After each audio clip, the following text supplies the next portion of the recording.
Imagine spending 30 years building your dream lakefront villa, only to have your daughter handed over to her husband's parents and tell you you're no longer welcome in your own home. That's what happened to me. They arrived with smiles, luggage, and entitlement. She said it was their house now, told me I needed to leave, so I did, but not in surrender, in silence, because while they were celebrating their stolen victory, I was already planning what they'd walk into the moment they crossed that threshold. No confrontation, no police, no yelling, just a perfect, legal, psychological reversal. A weekend in my villa they'd never forget. Lights, voices, shadows, and a message they couldn't ignore. This house still knows who it belongs to. If you believe justice doesn't always come from a courtroom, like this video, subscribe, and share your thoughts in the comments. Tell us where you're watching from. And if you think I went too far, or not far enough, I pulled into the gravel drive of Crescent House just past 4 in the afternoon. The late spring sun filtered through pine branches overhead, scattering golden flecks across the windshield of my black coupe. For a moment, I allowed myself to breathe, the kind of full, quiet inhale you forget is possible when life piles too much on your back. Crescent Lake glimmered just beyond the tree line, calm and glassy as ever. This house, this property, had been my retreat since long before my wife Sarah passed. It wasn't just real estate. It was memory preserved in cedar, stone, and sunlight. I'd made the drive from Grey Ridge at least once a month since her funeral. Not for business, not for anyone else, just for me. A few days by the lake to remember the years that had mattered, and to forget the ones since. This weekend was supposed to be no different. Or so I thought. The moment I stepped out of the car, I knew something was off. It wasn't the silence. That was normal out here. It was the stillness. The kind of stillness that doesn't feel empty, but occupied. Watched. I grabbed my overnight bag from the trunk and started toward the house. That's when I saw them.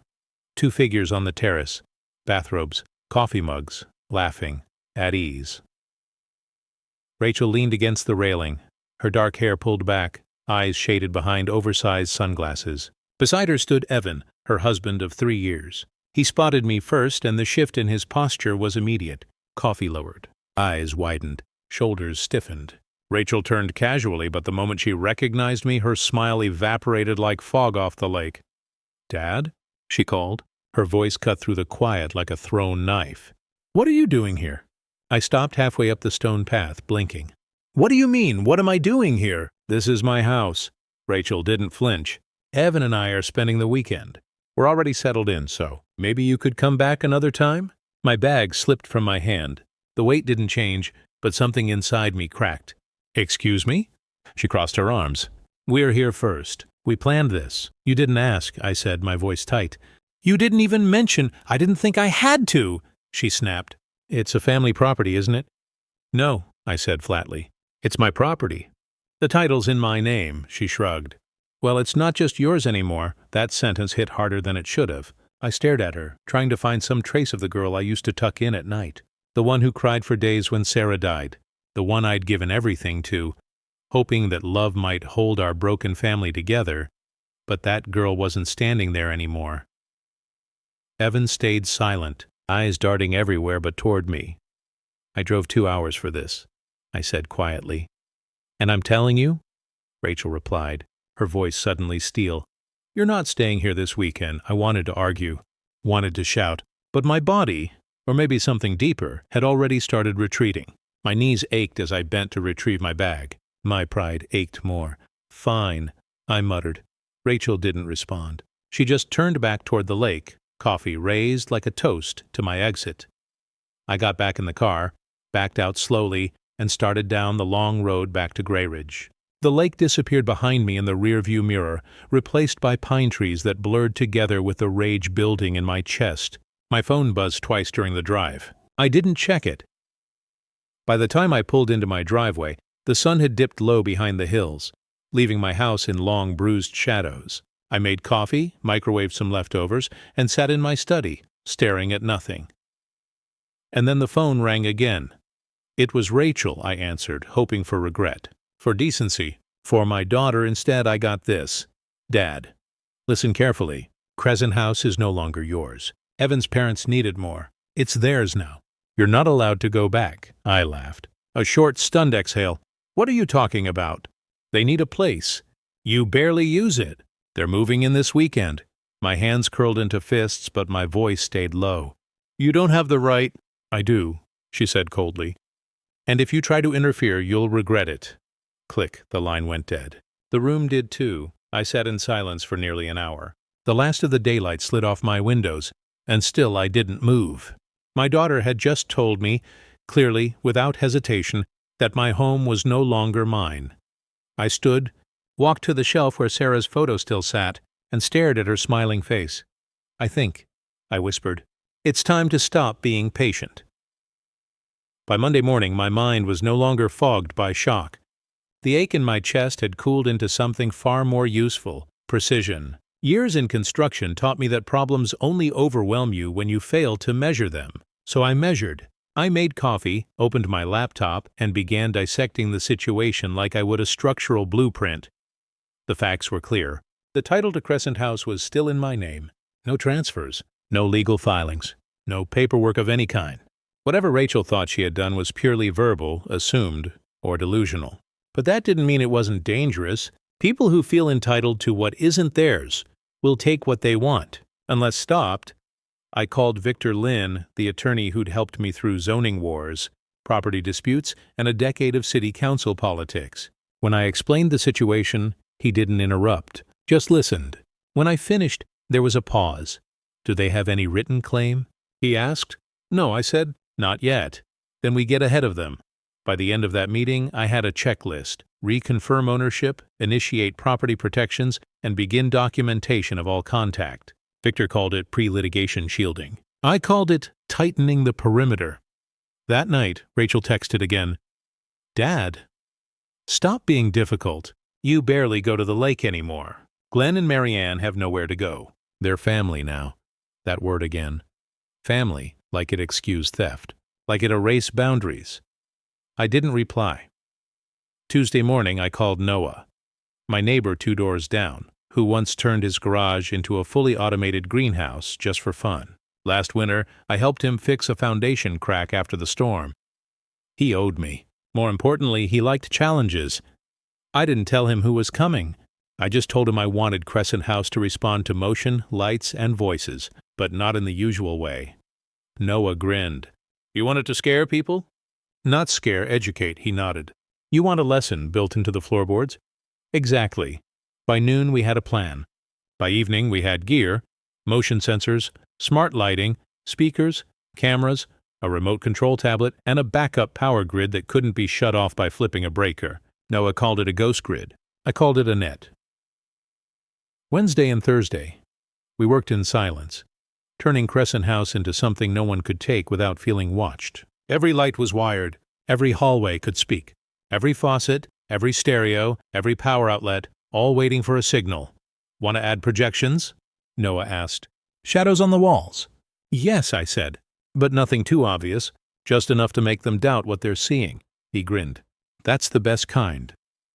By Friday evening, the house looked untouched from the outside, serene, inviting, but inside it waited, like a held breath. Saturday passed in silence. Then Sunday came. At 2:42 p.m., a blue SUV pulled into the gravel drive. I watched from my study in Grey Ridge, the tablet balanced on my knee. The security cameras lit up one by one. First the driveway, then the walkway, then the porch. Rachel stepped out first, sunglasses on, smile wide. Evan followed, carrying 2 suitcases. Behind them came Glenn and Marianne, older, slower, dressed like they were arriving for a resort vacation instead of trespassing on someone else's life.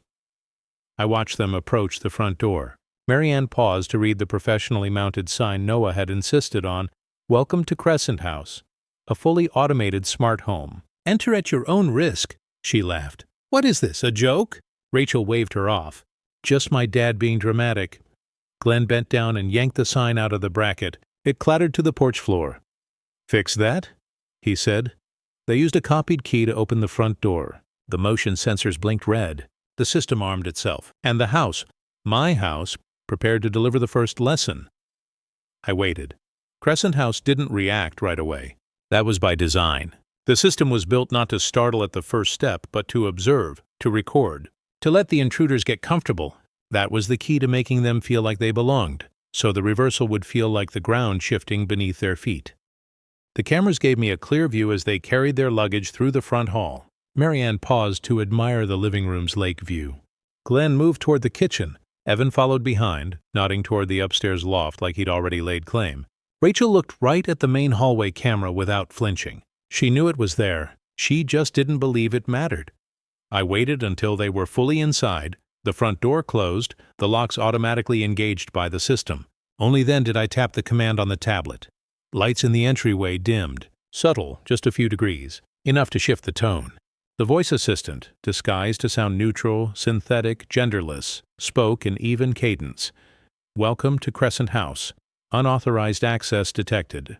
This property is under active surveillance." Marianne blinked. "Did you hear that?" Evan glanced toward the ceiling. "That's just the smart system. It always does that when the power cycles." But the power hadn't cycled. The voice was live. "Real time." Rachel looked annoyed. "Ignore it." They moved deeper into the house. As soon as they passed through the central hallway, motion sensors triggered the lighting sequence. It didn't flash. It pulsed, slow, deliberate, like a heartbeat. Each room they entered grew a little colder, not actually, but psychologically.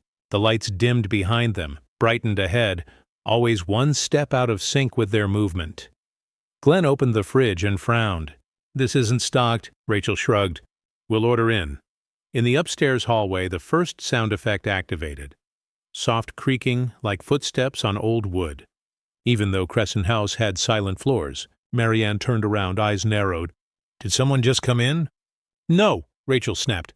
"There's no one here but us." That was partially true. There was no one they could see. The system waited until evening. Noah had programmed the audio grid to align with natural human fatigue patterns. As night fell and adrenaline lowered, the system grew bolder. In the living room, the stereo turned on by itself.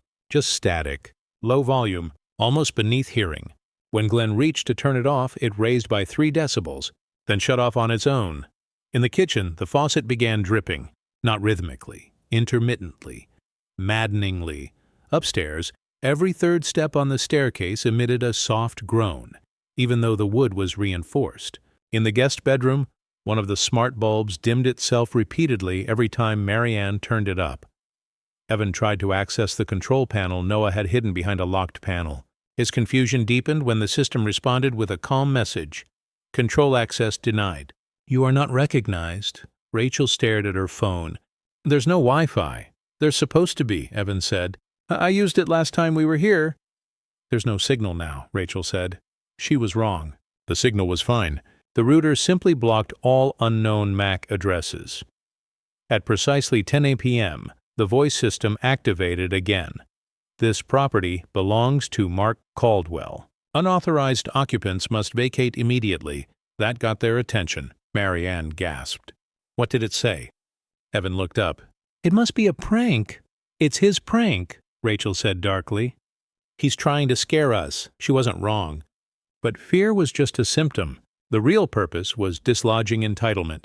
The lights flickered twice. Then came the shadows. In the hallway, a motion-triggered projector cast a tall silhouette on the far wall, vague, humanoid, distorted. Just for a second, then gone. But not forgotten. Evan saw it. Froze. Looked again. Nothing. "Did you see that?" he whispered. "No," Rachel said. "And even if I did, I don't care." At 11:17 p.m., the sound grid layered in environmental cues.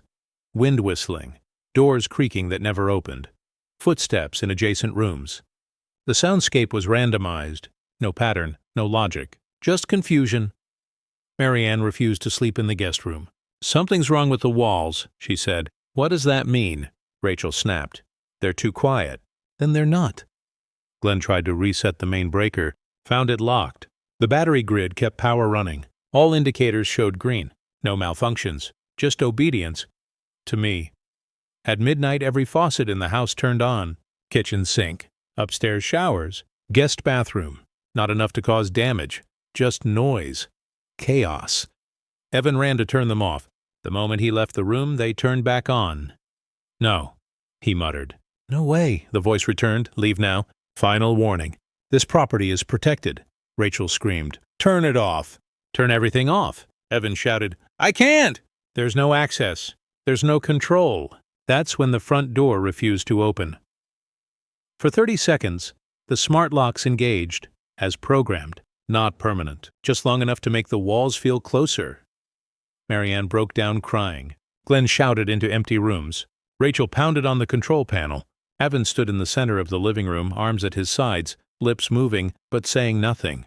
The system eased back at 12:45 a.m. Lights returned to normal. Water stopped. Shadows vanished. But the damage was done. I watched them sit together in the living room, not speaking, not moving, too stunned to sleep, too afraid to separate. In their silence I found peace, no threats, no confrontation, no violence, just clarity. You don't belong here. And now they understood. By 2 in the morning, Crescent House was in full command. I sat in my Grey Ridge study, monitors glowing across my desk, each screen divided into quadrants showing every room. Rachel and Evan huddled together on the sofa, their bodies stiff, their words clipped. Glenn sat in a recliner, head in his hands, while Marianne muttered to herself in the corner. Their bravado from the afternoon had drained away, like the water running from the faucets they could not stop. Noah's ghost grid was a masterpiece of patience. Nothing attacked them outright. Nothing screamed. Nothing lunged from shadows. The house simply made it impossible to rest, impossible to feel safe, impossible to believe they were welcome. At 2:13 a.m., the projector system re-engaged.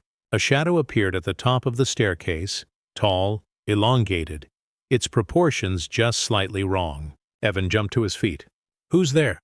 His voice cracked high and thin. The shadow didn't move.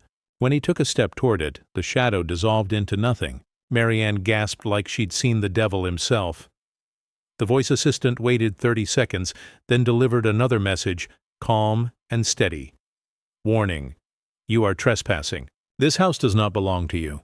Vacate immediately. Marianne clutched Glenn's arm. It knows we're here. Glenn tried to sound authoritative, but his voice betrayed the tremor in his chest. It's just programming. He set it up remotely. Rachel shot a glare at the ceiling camera. Dad, I know you can hear me. This is pathetic. You can't scare us out of this house. I leaned back in my chair and smiled.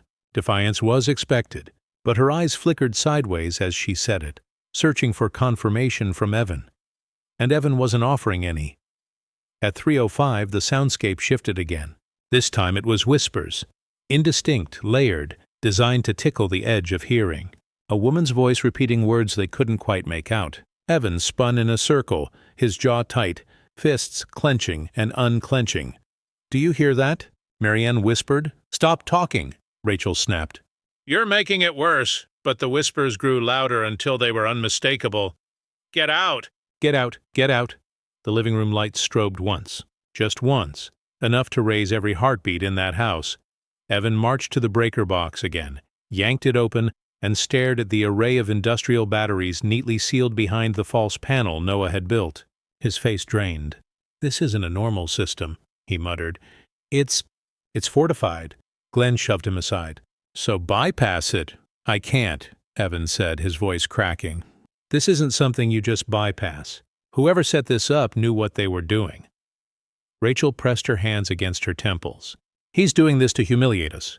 He thinks this makes him strong. Her words didn't matter. Her voice shook. Her defiance was no longer conviction. It was desperation wrapped in anger. By 4:00 a.m., the house fell silent again. That was part of the design, too. Silence can be more suffocating than noise when you're waiting for the next attack. They sat in that silence for nearly an hour, too drained to speak, too wired to close their eyes. At 5:17, the final sequence began.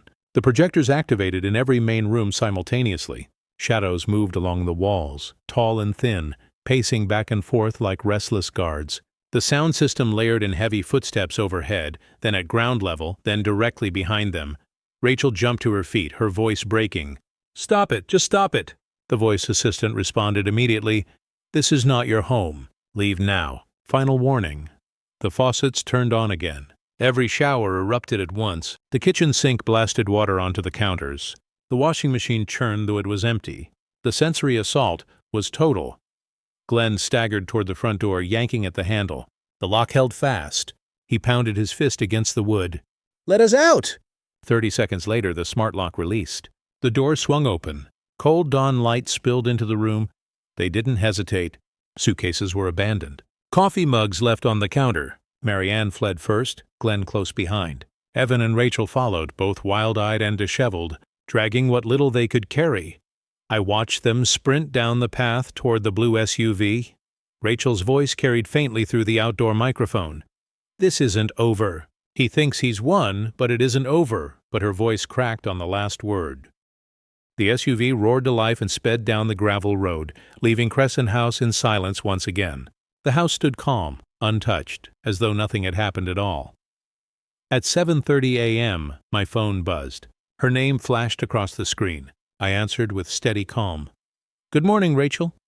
Her reply was shrill, hysterical. "What did you do to us? That house went insane.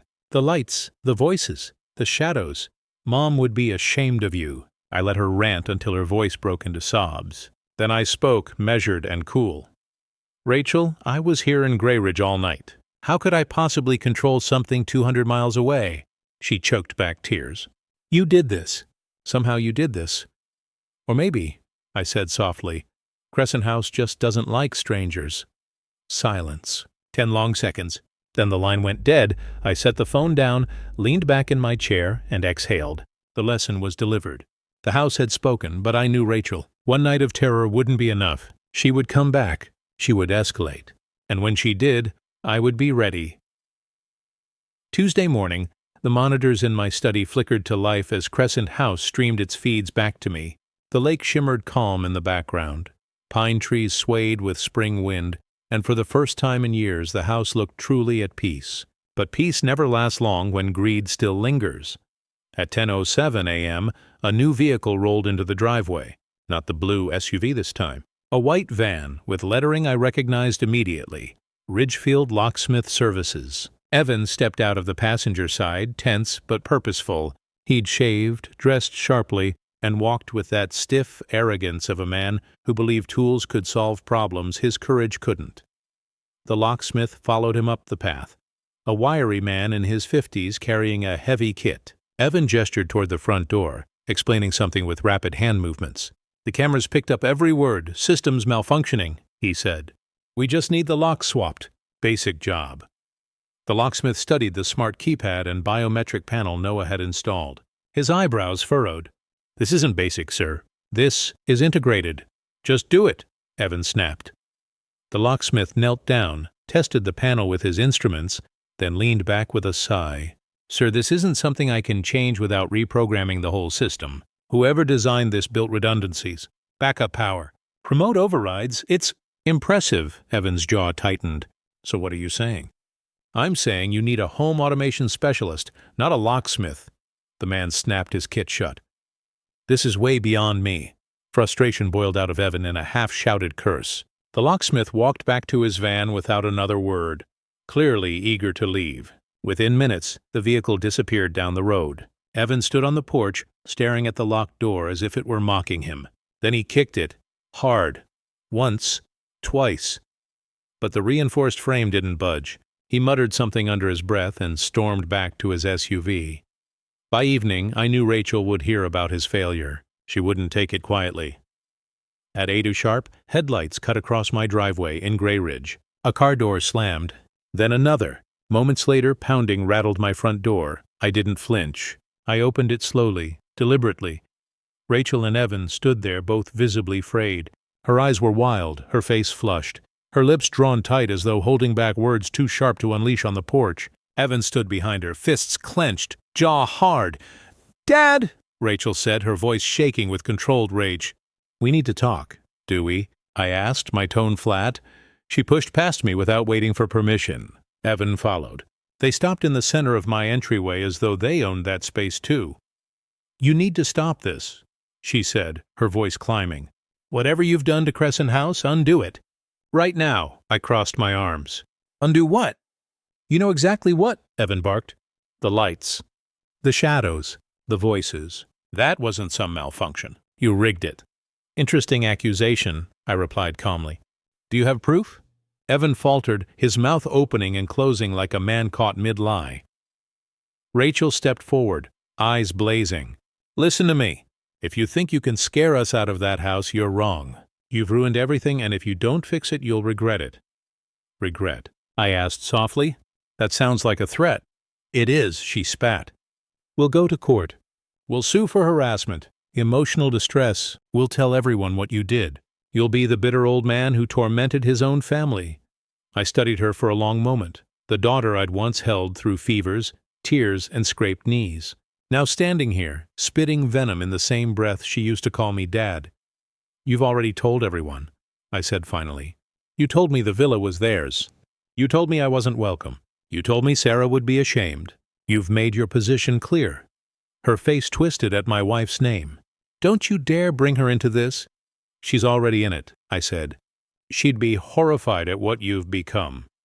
For a moment, silence blanketed the room. Rachel's lip trembled. Evan shifted uncomfortably.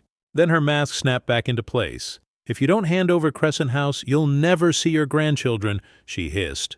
"You'll die alone." The cruelty was deliberate, designed to cut deep, but instead of bleeding, I felt steel settle in my spine. "That's a choice you'll have to live with," I said evenly. "Not me," Evan finally spoke, his tone low and harsh. "We'll ruin you. We have friends, connections. We'll make sure no one trusts you. No one does business with you. You'll regret crossing us." "You've already crossed me," I said. "And you're discovering what happens when you do." Rachel's hands curled into fists. Her voice broke. "You think you've won? This isn't over. It's just starting." I opened the door and stepped aside. "Then I suppose we'll see who's better at finishing things." They stormed out, slamming the door behind them. Their taillights vanished into the night, leaving my house in silence once again.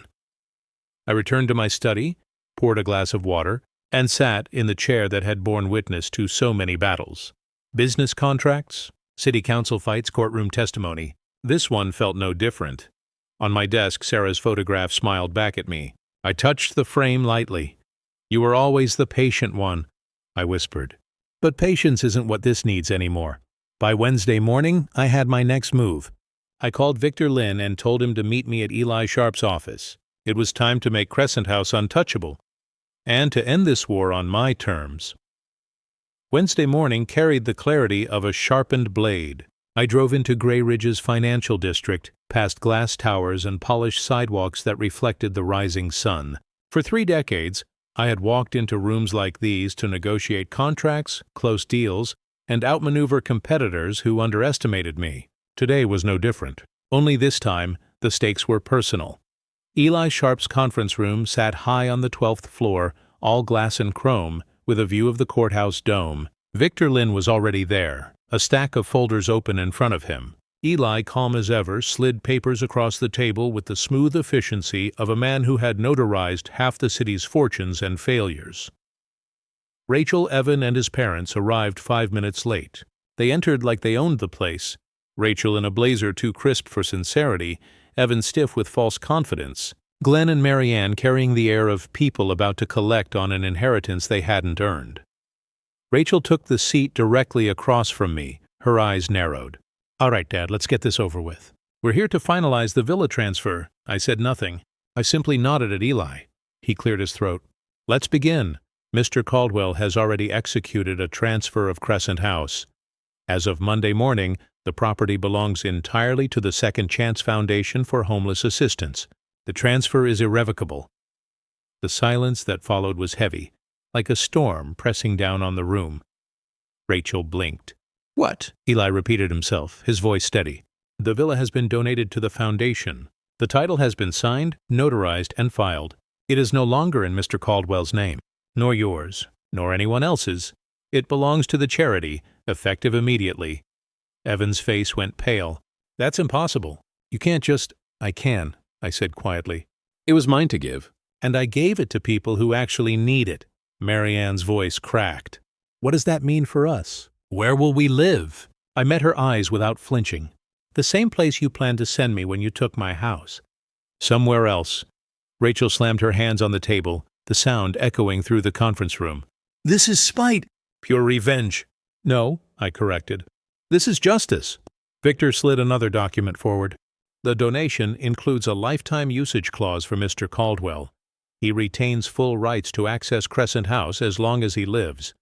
After his death, the property remains with the foundation. Legally airtight? Evan slumped in his chair, the fight draining from his posture. So we get nothing? You get exactly what you earned, I said. Nothing. Rachel's face twisted. You've destroyed our future. You've ruined everything we built. You ruined it yourselves, I replied. The moment you tried to take what wasn't yours. For a moment the room was nothing but heavy breathing and the shuffle of papers. Marianne dabbed her eyes with a tissue. Glenn stared at the floor, his jaw tight. Evan looked like a man caught in a trap he never saw closing. Rachel stood slowly, her chair scraping against the polished tile. Her voice dropped to a whisper, raw with fury. I underestimated you. Yes, I said. You did. She leaned across the table, her eyes burning into mine. This isn't over. You'll regret crossing us. I didn't raise my voice. I didn't need to. No, Rachel. It's finished. Crescent House is beyond your reach. Every threat you made, every demand, every cruel word, all of it meant nothing the moment I signed those papers. She froze. I could see it land, the realization that she had been fighting a war that had ended before she even entered the room. Eli collected the documents with the calm finality of a man closing a chapter. That concludes this meeting. Rachel spun on her heel and stormed toward the door. Evan followed, his shoulders slumped, his fists clenched with impotent rage. Glenn and Marianne trailed behind, their faces hollow. The door closed softly behind them, leaving only the sound of traffic echoing faintly from below. Victor exhaled, leaning back in his chair. That was masterful. 30 years of construction contracts, I said. You learn to build more than buildings. You learn to build exits. Eli slid the notarized copies into a folder and handed them to me. It's done. They can't touch you now.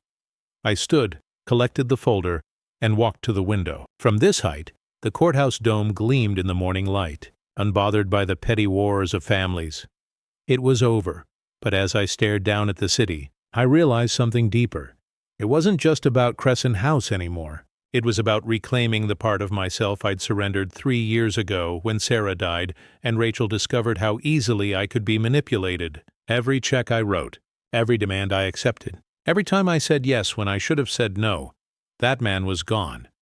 In his place stood the man Sarah had married, the one who built his life with sweat and steel, the one who refused to be broken by grief, entitlement, or betrayal. As I left the building, I felt lighter than I had in years. Not because I had one, but because I had remembered how. That evening I drove back to Crescent House. The sun dipped low over Crescent Lake, setting the water ablaze in gold. The house waited, silent, serene, unclaimed by anyone but me and the foundation that would one day carry it forward. I stepped inside, and for the first time since Sarah's passing, I felt peace. No shadows, no voices, no battles waiting at the door. Just home, and I knew, whatever came next, I would face it as myself again. Thursday morning rose crisp and clear over Crescent Lake, the kind of morning Sarah had always loved. Sunlight spilled across the water like molten glass, and the air carried that clean, pine-edged scent you could never bottle no matter how much companies tried. I stood on the terrace of Crescent House, with a mug of coffee in my hand, staring out over the stillness. The house was quiet. Not the charged, waiting quiet of last weekend, but the deep, settled quiet of a place finally freed of trespass. Noah's equipment had already been removed, packed into boxes, returned to his garage workshop where he'd no doubt start another experiment. The wires were gone, the projectors dismantled, the ghost grid shut down. Crescent House was itself again, unassuming, beautiful, secure. It belonged to the foundation now, legally and permanently, but it still welcomed me. My key turned without resistance. My steps echoed through the rooms without protest. The house knew me, and I knew it. I sat at the kitchen table and unfolded the folder Eli had handed me after the meeting. Inside were the notarized documents, stamped, signed, filed. The final word. Rachel couldn't undo them. Evan couldn't intimidate them. Glenn and Marianne couldn't weep them away. The war was over. But victory wasn't the same as joy. I stared at Sarah's photograph, which I'd placed back on the mantel where it belonged. She laughed at me still, captured in that moment by the lake years ago, gray hair caught in sunlight, eyes alive with something that never dimmed. You always told me to be patient, I whispered. But patience doesn't mean surrender. The truth was harsh but clear. Rachel had crossed a line so deep it could never be repaired. For years I had mistaken my grief for weakness. Let it make me pliable. Let it teach her that love equaled obedience. Every time I gave in, every time I wrote a check or bent a rule or allowed disrespect, I trained her to believe I would never say no. She had been wrong. My phone buzzed just past 10. Her name lit the screen. I didn't answer. Not out of cruelty, but out of clarity. I had nothing left to say and no obligation to hear her venom. She had burned the bridge, salted the earth, and then demanded a new one be built at my expense. There are some debts even a father does not owe. By noon, the calls stopped. By evening, silence. I walked the property slowly, retracing steps Sarah and I had taken 1,000 times, down to the dock, where we'd once tied up a little rowboat, along the tree line where she used to gather pine cones to decorate the house in winter, past the garden, long overgrown, where she had once planted wildflowers that bloomed in bursts of color against the stone wall. Everywhere I looked, she was still here, not in grief but in memory, not in shadows but in light, and for the first time in 3 years, I didn't feel hollow walking those paths. I felt whole. That night I built a fire in the stone hearth, sat in the leather chair that had molded to my shape over the years, and listened to the wood crackle. The villa no longer felt like a battleground. It felt like what it was always meant to be. A refuge. Rachel's words echoed once in my mind. You'll die alone. But alone was not the same as empty. Alone was peace if chosen. Alone was strength if embraced. Some battles end with reconciliation, some with silence. This one ended with boundaries drawn so firmly they could never be crossed again, and that was enough. As I drifted off to sleep, I knew Crescent House would stand long after me, not as a monument to betrayal, but as a testament to resilience, a place for others in need after I was gone, a second chance, not just for me, but for strangers who would never know my name. And maybe that was the true legacy. Not the wealth I built, not the empire I managed, not even the house itself, but the lesson: kindness without strength is not kindness at all. Love without boundaries is not love. Rachel had taught me that by trying to take everything. Sarah had reminded me in memory to never let go of myself again. I finished my coffee as dawn broke over Crescent Lake, the waters alive with golden fire. The villa stood tall behind me, unshaken, unbroken. So did I. And for the first time since Sarah's death, I felt like I had not only survived, but returned. Crescent House was safe. My dignity was safe. And my heart, scarred but steady, was safe too. Whatever storms lay ahead, they would break on stone. If this story struck you, remember this: betrayal may wound, but justice rebuilds. Crescent House reminded me of that truth. Strength isn't about shouting. It isn't about force. It's about refusing to be erased from what you built with your own hands. So if you believe every betrayal deserves a reckoning, then like this video, share it with someone who understands the weight of family scars, and subscribe for more stories where justice finds its voice. And now I leave you with one question. Was Rachel punished enough? Or did she walk away too easily? Tell me in the comments below.